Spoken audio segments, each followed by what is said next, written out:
Fine. Let's start. Number 10. Achilles and the tortoise. Picture the fastest man in the ancient world lining up against a tortoise. Out of pity, he gives it a head start. And according to a Greek thinker named Zeno of Elea, who was scribbling this down around 2,500 years ago, that head start is fatal. Not for the tortoise. For Achilles. Here is his reasoning, and I want you to notice that it sounds airtight. Before Achilles can catch the tortoise, he has to reach the spot where the tortoise is right now. Fine.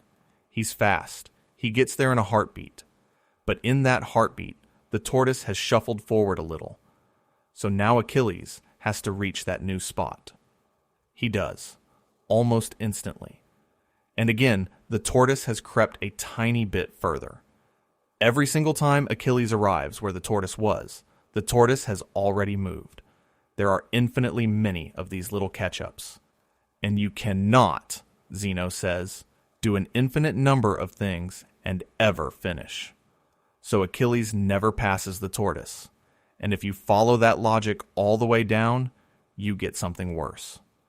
Before you can walk across a room, you have to cross half of it. Before you cross that half, you have to cross half of the half. There is always a smaller distance to clear first, which means, technically, you can never start moving at all. Now, you're already objecting. Obviously, Achilles wins. Obviously, you can walk across the room. And you're right. The modern answer uses calculus.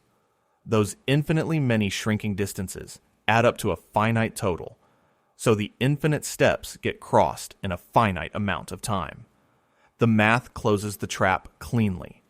But here's the thing. The math tells you the sum works out. It doesn't fully explain how you actually complete an infinite number of separate actions, one after another, in the real world. Philosophers call that a super task, and they still argue about it. 2,500 years later, we can calculate our way past Zeno, and we still can't completely shake the feeling that he noticed something real. You cross a room 100 times a day without thinking. Zeno's gift was to make the most ordinary thing you do feel, for one moment, genuinely impossible. And for the rest of this video, that's the pattern. The floor you're standing on is about to get a lot less solid. Number 9. The heap. Here's a puzzle so simple a child can follow it, and so slippery that grown philosophers have argued about it for over 2,000 years. It's called the Sorite's paradox, from the Greek word for heap, and we owe it to a logician named Eubulides of Miletus. Start with 1 grain of sand on a table. That's not a heap. Nobody would call a single grain a heap. Add another. 2 grains, still not a heap. And here's the move that traps you. It seems obvious that adding 1 single grain of sand can never turn something that isn't a heap into something that is. 1 grain is too small to make that kind of difference, right? But keep going. Keep adding grains, one at a time, each one too small to matter. Eventually, you are standing in front of an unmistakable mountain of sand. It is clearly, obviously, a heap. So somewhere along the way, a non-heap became a heap. And yet, there was no single grain, no specific moment where it happened. Every individual step was too small to count. You cannot point to the grain that did it. Run it backwards, and it's just as bad. Take a giant heap and remove grains one at a time. Each removal is too tiny to unheap it. So logically, even 1 lonely grain should still be a heap, which is absurd. This is the paradox of vagueness. Words like heap, tall, bald, old, they work fine in daily life, but they have no sharp edges. And the moment you go looking for the exact boundary, it isn't there. Now here's where it stops being about sand. Turn it on yourself. When exactly did you stop being a child and become an adult? Not legally, on paper. Actually, which birthday? Which afternoon? Which single thought? There wasn't one. And go back further. Which exact heartbeat, which specific cell division was the first moment that you existed? There is no line. You became yourself the way sand becomes a heap. Gradually, invisibly, with no border you could ever mark. We move through life certain that things fall into clean categories. Person or not yet a person. Child or adult. Alive or gone. The heap quietly tells you those crisp lines are something your mind paints on. Reality just fades from one thing into another, and never once tells you where it crossed over. Number 8. Hilbert's Hotel. Imagine a hotel with an infinite number of rooms. Not a lot of rooms. Not a skyscraper. Genuinely infinite. Room 1, Room 2, Room 3, and on forever, with no last room. This is the thought experiment the mathematician David Hilbert cooked up in a lecture back in the 1920s, and it is about to do something rude to your intuition. Tonight the hotel is full. Every single room has a guest in it. Infinitely many rooms, infinitely many people, no vacancies. Then a tired traveler walks in and asks for a room. The clerk at a normal hotel would shrug and point at the no vacancy sign. But this clerk smiles. She makes an announcement. Everyone, please move to the room one number higher than your current one. The guest in room 1 goes to room 2. Room 2 goes to room 3. Room 3 to room 4, and so on, all the way up, forever. Because there is no final room, nobody gets pushed out the end. Everyone still has a room. And now, room 1 is empty. The new guest checks in. A completely full hotel just absorbed one more person. It gets stranger. Say an infinitely long bus pulls up, carrying infinitely many new guests. No problem. The clerk asks every current guest to move to the room that's double their number. Room 1 to room 2, room 2 to room 4, 3 to 6. Now every even room is taken, and every odd room is empty. Infinitely many odd rooms, ready for infinitely many new arrivals. The full hotel just swallowed a second infinity. But here's the thing that should genuinely bother you. If the hotel is completely full, and you can still fit infinitely more people inside it, then a packed infinite hotel and a half-empty infinite hotel contain the exact same number of guests. The part equals the whole. Add to infinity, and it doesn't get bigger. It just shrugs. None of this is a trick or a mistake. It's a rigorously correct property of the smallest kind of infinity. The reason it feels wrong is that your brain was built by a finite world. Your entire sense of how many comes from counting sheep and coins and days, all finite things. Infinity is a real object in mathematics, and it plays by rules your intuition never learned. You've been doing arithmetic your whole life. Hilbert's Hotel is arithmetic that keeps its own guests, breaks your counting, and never even raises its voice. Number 7. Maxwell's Demon. In 1867, one of the greatest physicists who ever lived invented a tiny monster to try to break the universe. His name was James Clerk Maxwell, and the little creature he imagined is still causing trouble a century and a half later. Start with a box of gas, split down the middle by a wall.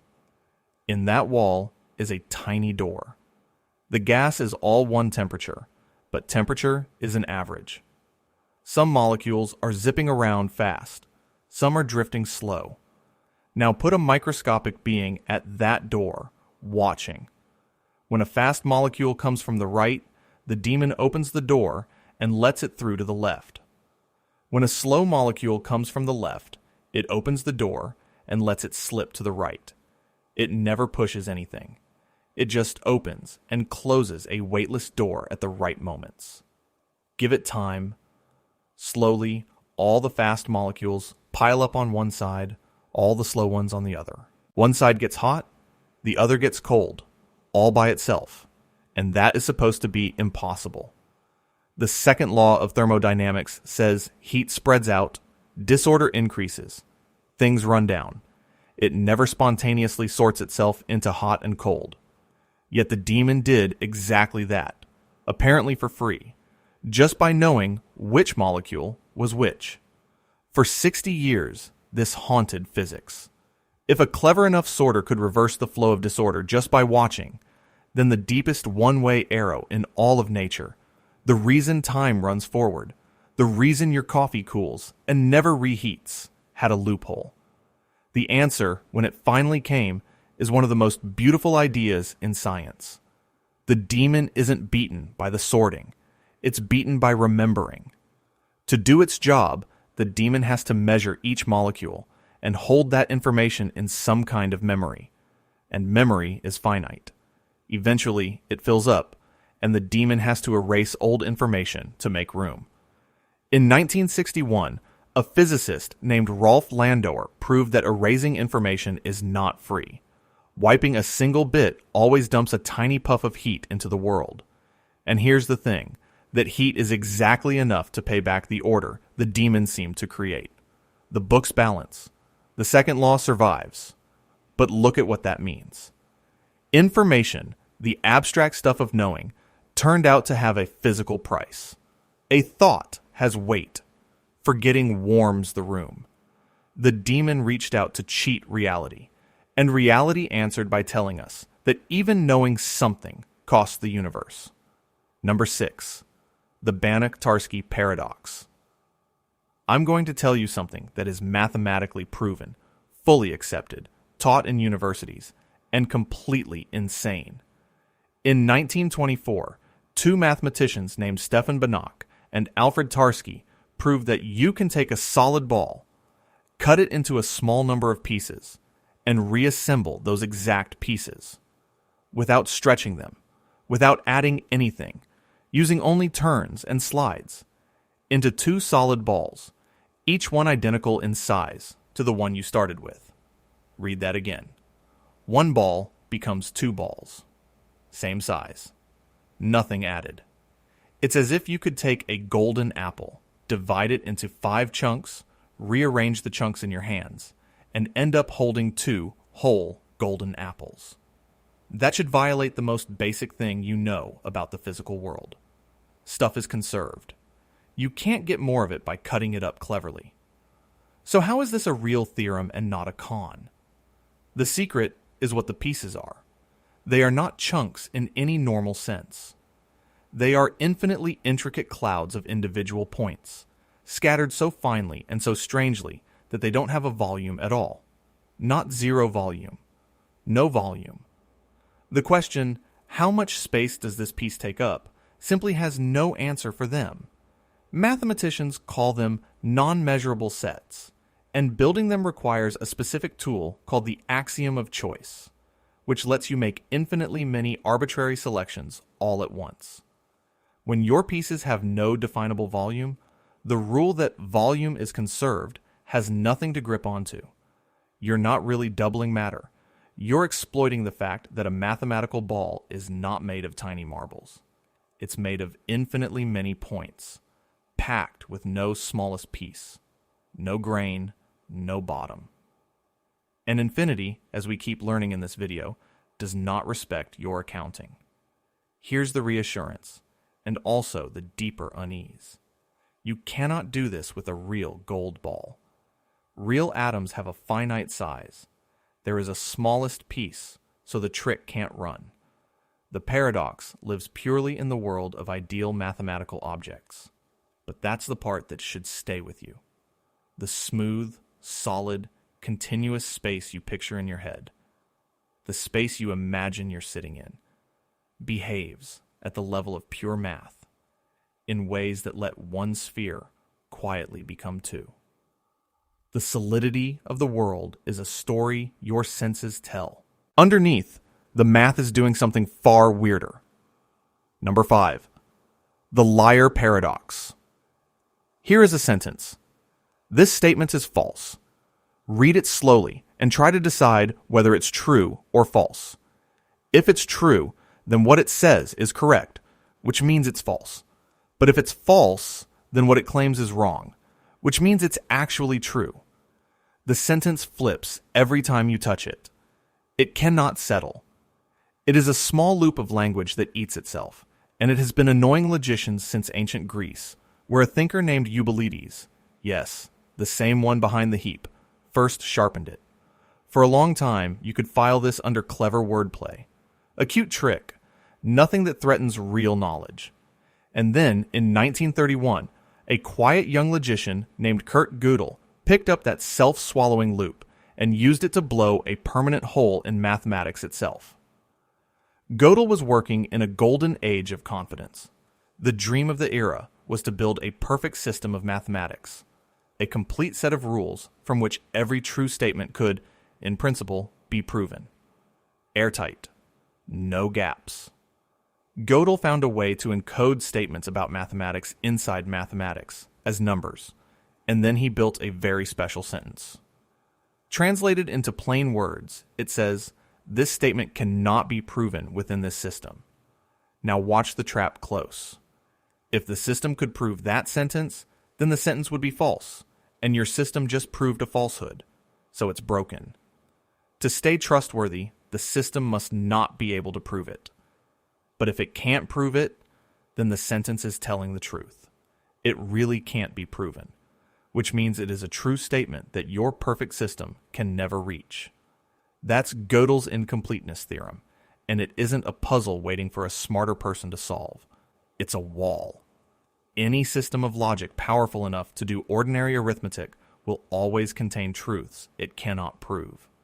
You can add new rules to catch that one runaway truth, but the moment you do, the same trick generates a fresh one, forever.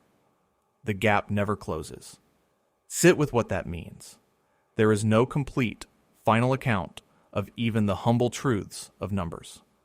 Knowing, at its very foundation, has a built-in blind spot. The old liar paradox looked like a joke about a lying sentence. Gödel proved it was really a fact about the limits of every mind, every machine, and every logic that will ever exist. Some things are true, and no one, ever, can prove them. Number 4. Newcomb's paradox. You're sitting in front of two boxes. Box 1 is clear glass, and you can see $1,000 inside it. Box 2 is solid and sealed, and it holds either $1 million or nothing. You get a choice. Take only the sealed box, or take both boxes. Simple, right? Take both. Free $1,000 on top of whatever's in the other one. But there's a catch, and it's a big one. Before you walked in, a predictor made a call about what you would do. This predictor is almost never wrong. It has watched thousands of people play this game and called it correctly nearly every time. And it played by one rule. If it predicted you take only the sealed box, it put $1 million inside. If it predicted you'd grab both, it left the sealed box empty. The prediction is already made. The money is already in the boxes. Or already not. Nothing you do now can physically change what's sitting inside them. So here come the two voices in your head, and both of them are smart. The first voice says, take both boxes. Obviously. The contents are already fixed. The sealed box has whatever it has, and it can't change now, so you might as well also scoop up the guaranteed 1,000. Walking away from free money is foolish. The second voice says, don't be an idiot. Look at the track record. Everyone who took both boxes walked out with $1,000 because the predictor saw them coming and left the big box empty. Everyone who took only the sealed box walked out with $1 million. The one-boxers are all rich. Be a one-boxer. This puzzle was dreamed up by a physicist named William Newcomb and made famous by the philosopher Robert Nozick in 1969. And what makes it legendary is that brilliant people split almost evenly, and each side thinks the other is plainly, embarrassingly wrong. But underneath the money is the thing that should chill you. For the predictor to be that accurate, your choice had to be knowable before you made it. your sense that you're freely deciding right now in the moment. The predictor already saw through it, which means either the future can be read like a book that's already written, or your free will is not quite the thing you feel it to be. You came in to win some money. You leave wondering whether the choice was ever really yours. Number 3, the bootstrap paradox. Up to now, these paradoxes have chipped away at who you are and what you can know. This next one goes after something even more basic, where anything comes from at all. Imagine a time traveler goes back to visit a young, struggling composer. The traveler hands the composer a symphony, the sheet music for a masterpiece, note for note. The young composer studies it, publishes it as his own, and becomes world famous for this incredible work. Decades later, that same music has become legendary. And the time traveler, before making the trip, copied it down from the history books to bring back. Now ask the simple question: who actually wrote the symphony? The composer didn't. He copied it from the pages he was handed. The time traveler didn't. They copied it from history. The music was never composed by anyone. It exists in a closed loop, handed from the future to the past to the future, with no author, no first draft, no moment of creation. It just is. It caused itself. This is the bootstrap paradox, named for the impossible image of pulling yourself up by your own bootstraps. And you can run it with anything: an object, a piece of information, even a person, arriving in the past to become their own ancestor. In every version, something exists with no origin whatsoever. Now, you might expect this to be a logical contradiction, the way most time travel stories break. But here's the unsettling part. It isn't. There's nothing self-contradictory about the bootstrap loop. Compare it to the famous grandfather paradox, where you go back and prevent your own birth. That one ties itself in a knot. It can't happen. The bootstrap loop has no knot. Every step is perfectly consistent. The symphony gets handed over, copied, handed over again, smooth as anything. The loop closes without a single contradiction. And that's what makes it so much worse. A contradiction you can dismiss. It can't happen. Move on.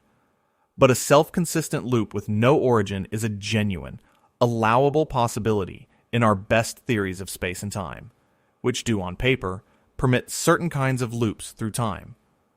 Something that exists for no reason, created by nothing, complete and uncaused. We like to believe everything has a story, a cause, a beginning you could trace back if you were patient enough. The bootstrap paradox holds up a thing that skips that entirely. It never began. It was simply always there, making itself in a circle with no first step. And once you've seen it, you start to wonder about the biggest question of all. What if the universe itself never needed a beginning either? Number 2, the ship of Theseus. The ancient Greeks kept a famous ship in the harbor, the ship of the hero Theseus, as a monument. Wood rots, so over the years they repaired it. A cracked plank came out, a fresh plank went in. A worn oar was replaced, a frayed sail swapped for a new one.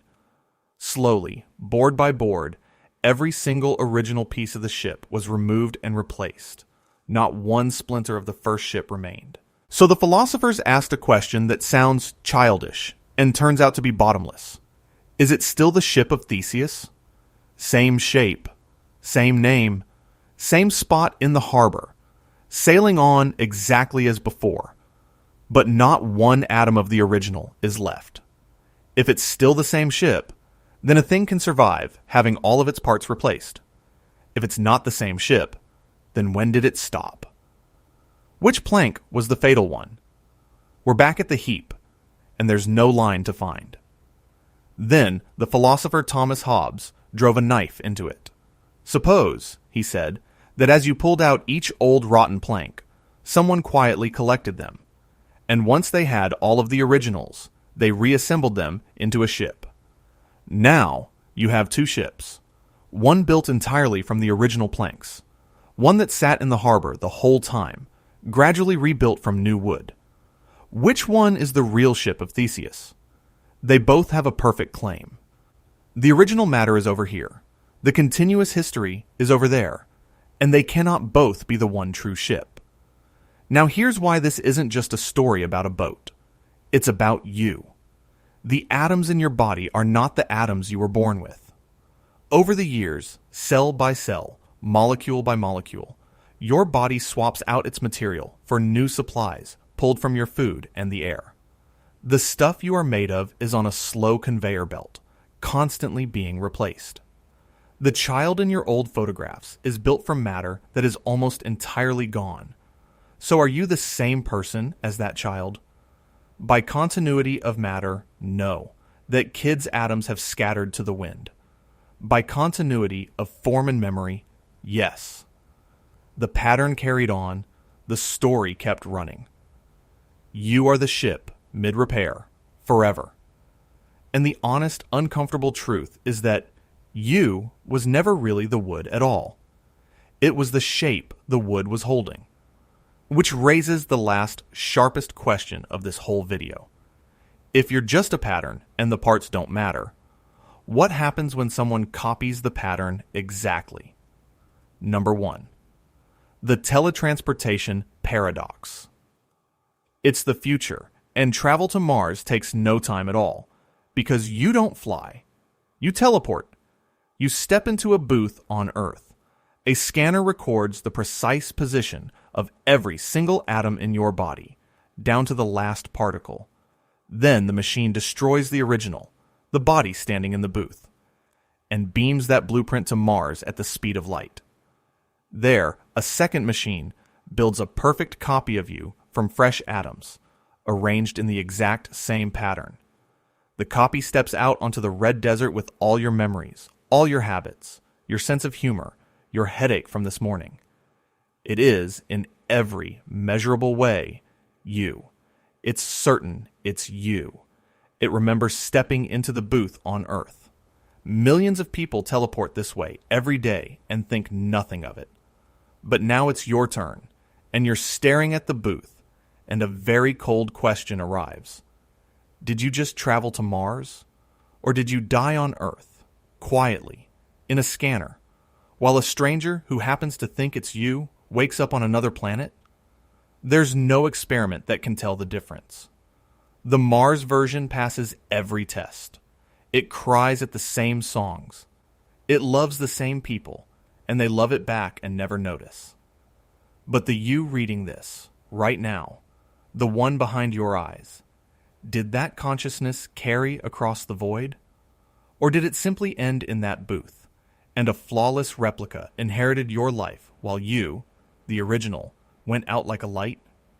This was the thought experiment of a philosopher named Derek Parfit in a book from 1984. And Parfit's conclusion is the strangest, most quietly earth-shaking idea in this whole list. He decided the question has no answer because it's the wrong question. There is no deep, extra fact about whether the Mars person is really you. Because, Parfit argued, there was never a solid, continuous self to preserve in the first place. What you call you is just a pattern, a stream of memories and personality flowing forward, connected moment to moment. Identity, the hard little diamond of self you've defended your whole life, isn't what matters. It may not even exist the way you assumed. And here's the part that turns a horror story into something almost peaceful. If Parfit is right, you are already doing the teleporter trick. Every night, you lose consciousness, and a pattern wakes up in the morning, claiming to be you.